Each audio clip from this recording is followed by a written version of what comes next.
Bismillahirrahmanirrahim. Assalamualaikum warahmatullahi wabarakatuh. Alhamdulillah rabbil alamin. Alhamdulillahilladzi khalaqal mauta wal hayata liyabluwakum ayyukum ahsanu amala wa huwal azizul ghafur. Asyhadu an la ilaha illallah wa asyhadu anna sayyidana Muhammadan abduhu wa rasuluhu la nabiyya wa rasula ba'dah.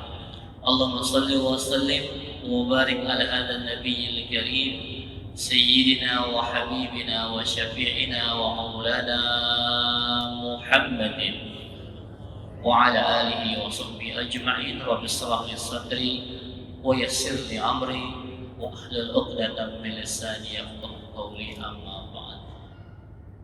Kumaha daramang ibu bapak, alhamdulillah. Saya hormati pengurus DKM Masjid Al-Jabar dan semua yang hadir di masjid yang megah ini. Semoga bukan cuma untuk jalan-jalan dan berwisata, ya, tapi datang di sini, sholat di sini, zikir di sini, pengawasan di diri, ya, ngaji supaya ada oleh-oleh pulang ke rumah. Karena masjid kalau hanya jadi tempat wisata, kata Rasulullah, itu tanda-tanda kiamat. Ya, masjid jadi tempat wisata itu tanda kiamat. Maka datang ke sini niat bukan wisata, ya, niat ibadah, niat iktikaf, sholat, zikir, sholawatan, ikut majlis ilmu, taman-tamannya surga. Alhamdulillah. Ya, ini karyanya sahabat saya Kang Emil Masjid Al-Jabar. Besok beliau nyalon di Jakarta. Kalau jadi buat masjid lagi namanya Al-Jakbar. Ya, Al-Jakbar gitu ya. Buatnya di Tomang atau di Selipi gitu ya. Masya Allah, alhamdulillah. Atur nuhun, ini titik saya ke 10 selama di Bandung. Saya ada 19 titik. Nanti malam di DT sama AA. Ya, lalu ke masjid TSM dan sebagainya sampai malam Rabu, ya. Terima kasih sudah hadir di sini Bapak Ibu semua. Tadi saya baru melihat poster di Instagramnya Masjid Raya Al-Jabar, temanya ayat-ayat cinta yang menenangkan hati. Masya Allah. Ibu-ibu hatinya sekarang sedang galau atau sedang bahagia? Benar? Benar bahagia? Walaupun gak punya duit, bahagia ya. Ya, tampak dari seragamnya. Ini seragam udah lunas belum? Nggak bayar gratis, Ustaz. Gratis.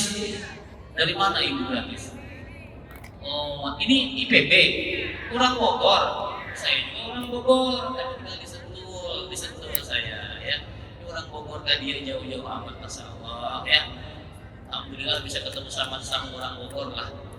Walaupun ibu di kota, saya di kabupaten begitu, di Sentul ke kabupaten. Bapak Ibu jamaah sekalian, bicara tentang bahagia itu ada hubungannya dengan hati, ya. Ya, hati. Banyak sekali ayat-ayat Quran yang Allah turunkan untuk menenangkan hati kita supaya tidak galau. Nah, ibu kalau lagi banyak hutang, banyak masalah, obatnya apa, Bu? Ada di Quran. Kata Allah Subhanahu wa taala, "Ala bidzikrillahi tatmainnul qulub." Lagi banyak utang, galau pikiran, banyak zikir. Utangnya lunas enggak? Enggak. Cuma tenang hatinya, betul. Kalau hatinya tenang, kita bisa mikir yang jelas, yang clear. Cari usaha supaya bisa melunasi hutang, gitu kan? Iya kan? Hutangnya nggak akan lunas dengan berzikir. Salah, Pak. Kalau bilang hutang lunas dengan berzikir, nggak ada. Ya. Termasuk diantaranya Anda rajin sholat ke masjid, mengharapkan langsung tiba-tiba makanan di depan Anda, bisa nggak? Nggak bisa. Ibadah itu bukan untuk mencari dunia, beda urusannya. Makanya kalau mau lunas hutang, ya, tenangkan hati, berpikir yang clear, yang jelas, insya Allah Anda bisa lunas hutang. Tapi kalau sudah panik duluan, galau, gelisah, bete, ya, boring kepala kuku beda itu ya. Pokoknya benar-benar kacau suasana hatinya, maka nggak bisa mikir dia. Ya. Jadi itu ayat pertama yang Allah sampaikan kepada kita, kalau mau tenang banyak-banyak zikir. Zikir yang paling mudah dan paling berat timbangannya apa? Ada yang tahu nggak? Ibu, ya, ibu-ibu, bapak pasti bisa semuanya. Ini sesuatu yang ringan diucapkan, tapi begitu berat timbangannya di akhirat. Subhanallah, walhamdulillah, wala ilaha illallah, wallahu akbar. Itu saja, nggak usah dihafal, sudah hafal. Ya. Makanya lisan ini dipenuhi dengan zikir. Setiap lisan penuh dengan zikir, tidak akan sempat untuk ngomongin orang lain, ya kan? Tidak akan sempat untuk ngegibah. Zikir terus. Orang suka zikir nggak mungkin ngegosip. Ibu nih ngegosip, ngegibah, karena mulutnya nggak ada kerjaan. Sedangkan mulut perempuan, apunten,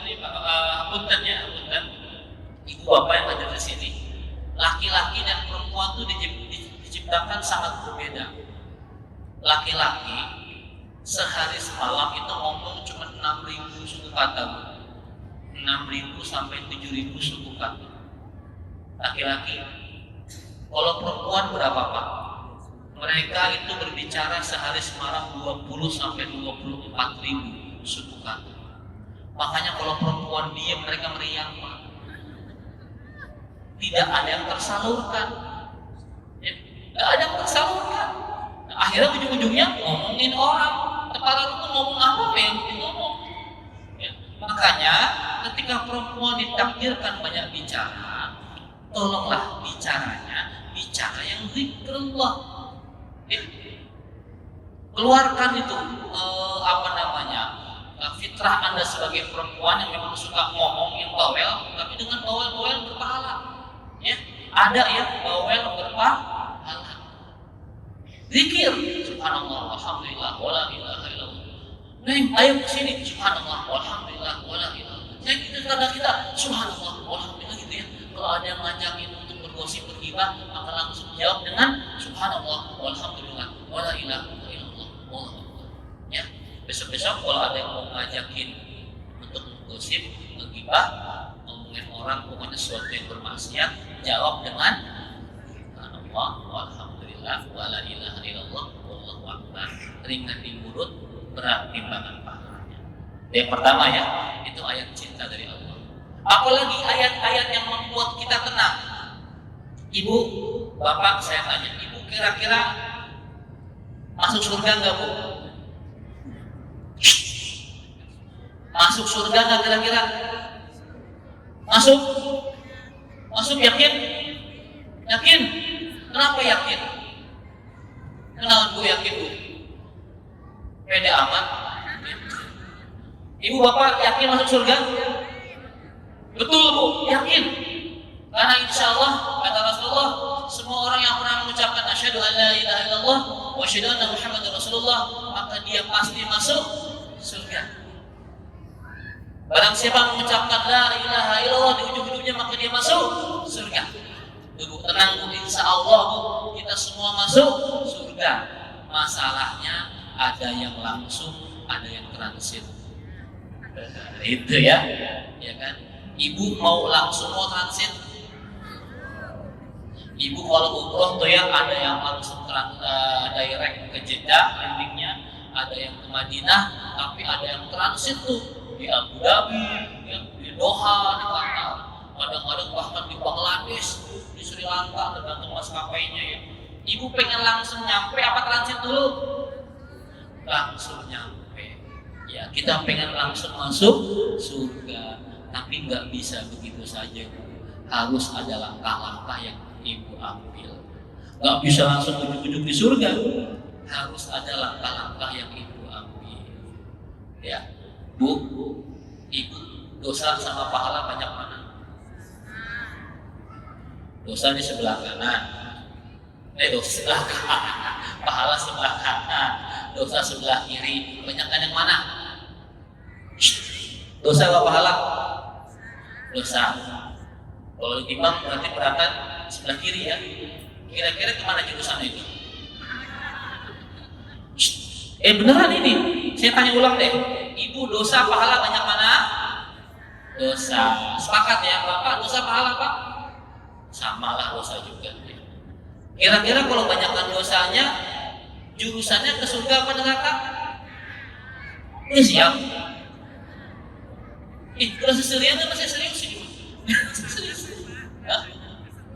Asal ulah panas kumaha.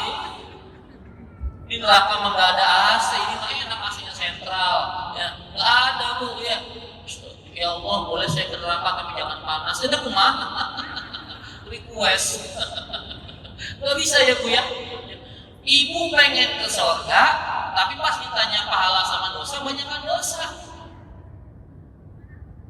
Bu, udah siap mati belum? Kapan siapnya? Gak tahu juga, gak tahu nih. Udah siap mati belum? Kalau tiba-tiba nih misal Israel ada di sekitar kita, ibu menuju pengawasan yang sedang ngaji gitu ya, bisa nggak ibu meninggal dunia? Terus gimana? Kan belum siap katanya. Nah, ibu ngumpul di sini, bapak ngumpul di sini, itu dalam rangka mengumpulkan bekal ketika nanti Israel menjemput, ibu bapak harus siap. Ini sedang mengumpulkan bekal. Bekal apa yang dikumpulin? Sanggung apa sanggung? Bekal apa yang dikumpulin? Kata Allah di Quran, "Wa tazawwadu fa inna khairaz zadi taqwa." Maka berbekalah dengan sebaik-baik bekal, yaitu takwa. Maka ibu bapak datang ke sini dalam rangka takwa, mengumpulkan bekal takwa. Takwa itu apa? Imtisalul awamir wa jinabun nawahi. Pinter sih ibu, orang pengajian mah pinter, melaksanakan perintah Allah dan menjauhi larangannya. Kira-kira ngaji di sini melaksanakan perintah Allah nggak? Belum tentu. Kalau ngajinya niatan bukan karena Allah, nggak jadi perintah Allah di sini. Karena sekarang orang banyak pengawasan tuh pengajian itu ada motivasi yang lain. Ada yang pengen pamer gamis baru, pamer perhiasan dari suaminya, ada yang pengen ngegosip, ngegibah. Hati-hati ya. Makanya pengajian pun luruskan niatnya. Ya Bu, kita semua gak tahu kapan dijemput sama Israel. Yang harus kita lakukan adalah sekarang mengumpulkan bekal yang banyak. Nanti kalau sudah waktunya kita sudah siap. Nah, tadi kan pada yakin semua banyakkan dosa dibanding pahala ya. Betul. Keren, bagus. Kita harus lebih yakin banyakkan dosa kita dibanding pahala. Karena kalau kita yakin banyakkan pahala kita, terlalu percaya diri, ya, overconfidence, maka itu bahaya buat kita. Mending kita merasa banyak dosa, mending kita merasa menjadi orang yang nista banyak dosa, supaya kita terus bermuhasabah, introspeksi diri, istighfar yang banyak. Ya, kalau ibu banyak dosa, istighfar Allah ampuni tidak? Nih, ibu punya salah sama Allah, minta ampun, diampuni tidak? Diampuni. Ada ayat cinta selanjutnya, Innallaha ghafurur rahim. Sesungguhnya Allah Maha Pengampun lagi Maha Penyayang. Tambah lagi, Innallaha tawwabur rahim. Sesungguhnya Allah Maha Penerima taubat lagi Maha Penyayang. Tenang Bu, ibu punya salah sama Allah itu pasti diampuni. Tapi kalau ibu punya salah sama manusia, diampuni gak? Nih, misalkan ibu maksiat sama Allah, gimana prosedurnya? Ibu hilaf gitu ya, melakukan apa yang melanggar perintah Allah, gimana cara menghapusnya? Yang pertama istighfar, taubat, janji tidak mengulangi. Allah ampuni ya, insya Allah. Ibu salah sama manusia, gimana prosedurnya? Yang pertama, tetap istighfar dulu. Istighfar. Yang kedua, misalkan ibu nilep arisan teman sepengajian, misal dapat arisan dibawa kabur sama ibu, misalkan apa yang ibu lakukan pertama? istighfar. Ya Allah, aku menyesal ya Allah telah mengambil hak temanku ya Allah. Maafkan aku ya Allah. Allah maafin kan? Belum. Ibu harus datang dulu kepada orang ibu zalimi, balikin duitnya, minta maaf sama dia. Kalau sudah dibalikin, sudah dimaafin, baru Allah maafkan. Itulah repotnya kalau kita buat salah sama manusia. Lebih banyak prosedurnya dibanding salah kepada Allah Subhanahu wa Ta'ala. Maka kurang-kurangilah salah kepada manusia. Bu ya, kurang-kurangin salah sama manusia. Korupsi, gimana cara menghapus dosa korupsi, Bu? Ini sekarang, Bu, kalau kata guru saya gitu ya, Mekah Madinah itu seperti tempat pencucian uang terbesar di dunia. The biggest money laundry in the world, kata guru saya begitu. Saya tanya maksudnya apa Pak Yai? Hari ini banyak orang korupsi datang ke Mekah, sujud depan Ka'bah. Allahu Akbar. Sujud. Bangun doa, ya Allah, di hadapan rumahmu ya Allah, aku berdoa ya Allah, bersihkanlah hartaku ini ya Allah. Bersihkan harta hasil korupsi ke negara 10 miliar. Bersih nggak? Bersih nggak doa depan Ka'bah? Tidak. Ya, ibu korupsi 10 miliar datang ke Mekah nangis-nangis. Kira-kira bersih nggak dosanya? Tidak. Yang harus dilakukan adalah kembalikan uangnya ke negara. Lalu istighfar, taubat dan nasuha. Ya, makanya Bu, Bapak kurang-kurangilah salah kepada manusia. Lanjut ya Bu ya. Tadi saya bilang kalau kita merasa banyak pahala kurang bagus, merasa banyak dosa itu bagus. Ini gampang ini Bu, Ibu boleh hafal kata-kata saya, bisa diikuti. Merasa soleh itu salah. Ulangi. Merasa soleh itu, merasa salah itu soleh. Apa? Ulangi. Merasa soleh itu, merasa salah itu. Jadi kita sekarang merasa salah saja. Orang yang merasa salah, merasa banyak dosa, sesungguhnya dia orang-orang yang soleh. Ya Bu ya. Bu, kira-kira Rasul masuk surga karena apa? Nabi kita ke surga nggak? Pasti masuk surga. Karena apa? Karena ibadah beliau. Dalam sebuah hadisnya, ini sahih hadisnya, kata Rasul gini, Bapak sekalian, hadirin sekalian, la yadkhulul jannah, ya, tidak masuk surga di antara kalian. Ya, tidak masuk surga di antara kalian dengan mengandalkan amal kalian sendiri. La yadkhulu ahadukumul jannah, tidak masuk surga di antara kalian dengan mengamalkan amalan kalian sendiri. Wala yujiruhu minan nar, juga tidak bisa membebaskan kalian dari api neraka. Kata Rasul, kalian tuh nggak bisa masuk surga kalau cuma ngandelin sholat, puasa, sedekah, haji, umroh, ngaji, nggak bisa. Juga tidak bisa membebaskan kalian dari api neraka, kata Rasul. Wala ana, termasuk juga saya, kata Rasul. Jadi Rasul bukan ke surga karena ibadahnya Rasul, bukan.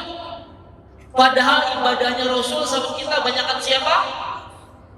Jauh bumi dan langit. Ibu tahu sholatnya Rasul kalau qiyamul lail tahajud berapa lama? 1 rakaatnya ada yang tahu? Ibu kalau sholat baca apa? Sholatnya Trikul Trikul kan? Allah malak binas, itu ya yang paling rutin dibaca gitu ya. Mau sholat wajib, mau sholat sunnah. Ustaz ya apa? Ya saya nggak trikul kok. Tambah idajah maina atau ina, sama aja itu. Ya. Sholatnya Nabi rakaat pertama yang dibaca apa? Surah Al-Baqarah. Ya. Ibnu Abbas sepupu Nabi itu pernah mencoba ikut bermakmum di belakang Nabi. Ini kira-kira Rasul kalau sholat berapa lama sih? Rakaat pertama yang dibaca Al-Baqarah. Selesai Al-Baqarah ruku, belum, lanjut ke Ali Imran. Selesai Ali Imran ruku, belum, lanjut ke An-Nisa. Selesai An-Nisa ruku, belum, lanjut ke Al-Maidah. Pertengahan baru beliau ruku. 6-7 juz satu rakaatnya. Tubuh ya. Maka kata Ibnu Abbas, aku kapok, nggak pernah mau lagi bermakmum di belakang Rasulullah. Sekali rakaat bacanya 7 juz. Ibu kan baca terikul. Iya kan, qul huwallahu ya baca 1 menit nggak sampai. Rasul 7 juz, bisa 1 jaman lebih, 2 jam lebih untuk baca itu. Dan konon menurut sebuah riwayat Rasul rukuknya, sujudnya itu lamanya sama dengan berdirinya. Artinya sholatnya Rasul 2 rakaat saja begitu panjang. Makanya kata Aisyah, Rasul kebanyakan sholat sampai kakinya bengkak. Kalau ibu, apanya yang bengkak? Matanya yang bengkak, kebanyakan tidur. Nah, beda Nabi sama kita. Dengan ibadah seperti itu saja, Nabi bilang bukan karena ibadah saya yang bisa membawa kita ke surga. Terus apa dong? Illa birahmatin minallah, kata Rasul.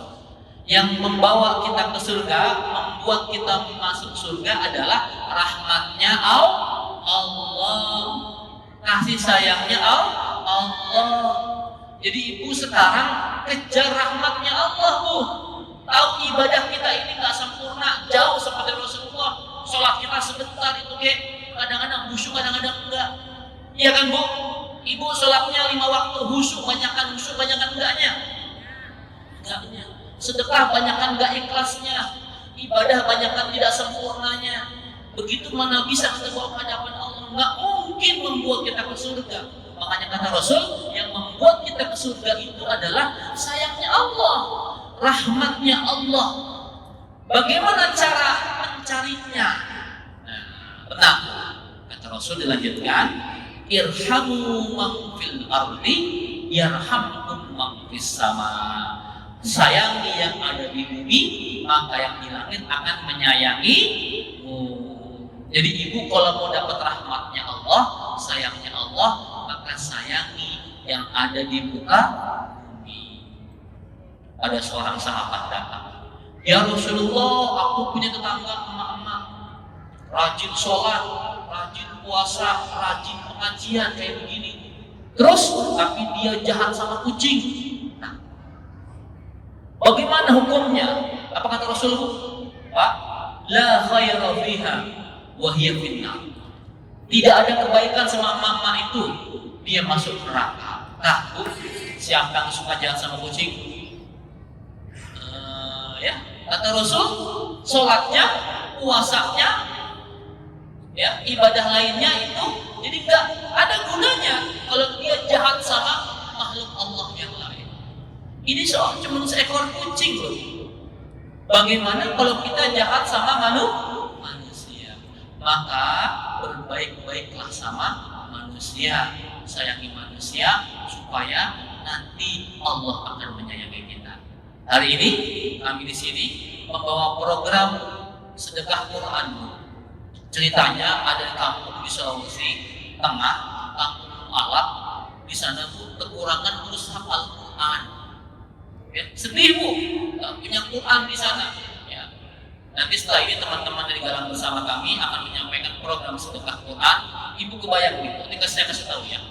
Ibu menyumbangkan 1 Al-Quran kepada saudara kita di sana, dibaca sama mereka, maka setiap huruf yang ibu baca, insya Allah pahalanya akan mengalir kepada yang bersedekah mewakafkan Al-Quran. Yang itu makanya kalau kita ke umroh atau haji, ada teman-teman yang mengumpulkan untuk berwakaf Quran, disimpan di Masjid Nabawi, di Masjidil Haram, tapi di sana Qurannya sudah banyak ribuan. Ya, kita berwakaf untuk Nabawi Haram, itu Qurannya ribuan, banyak sekali. Orang tidak kekurangan Quran, bahkan saya lihat di sana tuh Quran jadi sia-sia. Ya, bertumpuk-tumpuk tapi nggak ada yang baca. Tapi kalau itu berwakaf Quran untuk pedalaman, itu insya Allah pasti dibaca karena nggak ada Quran lagi. Ya, maka nanti setelah ini insya Allah kita ada program sedekah Quran, mau 1, mau 2, mau 3, mau 5, mau 10, silahkan buktikan kecintaan kita kepada saudara kita dengan cara mewakafkan Al-Quran semampu kita. Demikian kajian singkat saya pada siang hari ini. Setelah ini saya masih ada beberapa acara lagi. Nanti malam saya di Pinggir Kawang sama AA di Darut Tauhid. Insya Allah kita bisa berjumpa lagi. Semoga Allah Subhanahu Wa Taala memberkahi Bapak Ibu semuanya di sini yang hadir.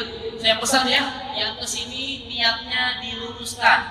Datang ke Masjid Al-Jabar bukan buat rekreasi, bukan buat tur. Ini bukan taman hiburan. Ini rumahnya Allah, masjidnya Allah. Datang ke sini ibadah, zikir, sholawat, thalabul ilmi, supaya dapat oleh-olehnya, bukan buat pelesiran. Karena kalau masjid cuma jadi tempat pelesiran, sebentar lagi mau kiamat. Hati-hati ya Bu ya. Kalau di Depok dulu ya, dekat rumah kami itu ada masjid Kubah Emas ya, Masjid Dian Al-Maghrib. Oh sama Bu, rame kayak begini ya. Tapi jangan, tolong dirubah niatnya ya. Datang ke Masjid Al-Jabar ini, satu, ingin memuliakan rumahnya Allah, sholat di sini, ya zikir di sini, thalabul ilmi di sini. Insya Allah makmur masjid kita dan berkah untuk kita semua. Amin ya rabbal alamin. Hadanallahu wa iyyakum ajma'in. Wassalamualaikum warahmatullahi wabarakatuh.